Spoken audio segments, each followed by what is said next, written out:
Finally, nag-resume na yung Congress. Ang tanong ng marami, isang buwan na mahigit yung impeachment complaints dun sa sa SecGen.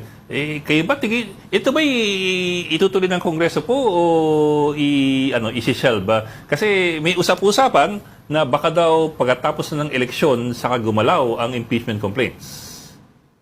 Malaking question yan. Sa akin, ako personally, I don't think that we should even tackle the impeachment complaints now. No, the fact that the election is quite near, campaign period po ngayon. No, so siguro anyway, ang impeachment naman pwede namang i-file yan every year. Every year, no. So maaaring makuha namin ng 1/3 ng boto ng impeachment sa House. Pero we do not know kung yan magpa-prosper sa Senado yan, no? So, sa akin, it would be better if we defer the impeachment complaint and then just, again, file it in the new Congress. Yes, sir. Pero sir, yan ba'y napag-usapan ninyo among the House leaders at meron bang desisyon tungkol dyan sa timing? Hindi pa. Kaya nga tinatanong ko kanina yung ibang mga House leaders natin and sila din na we're in a quandary kung ano talagang gagawin ng leadership about that.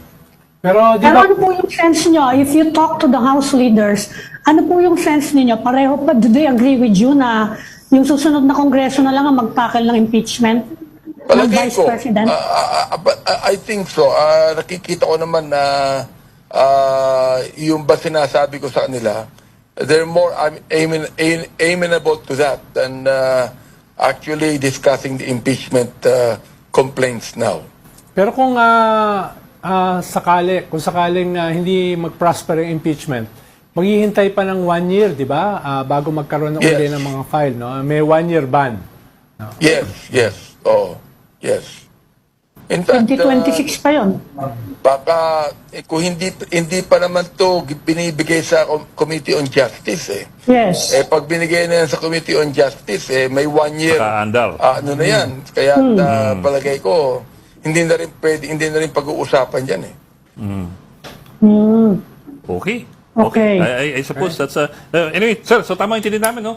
From your perspective, mukhang even the House leadership is parang hindi The House leadership ayaw. Mukhang hindi ganadong ipuso ngayon. Or pinag-uusapan pa.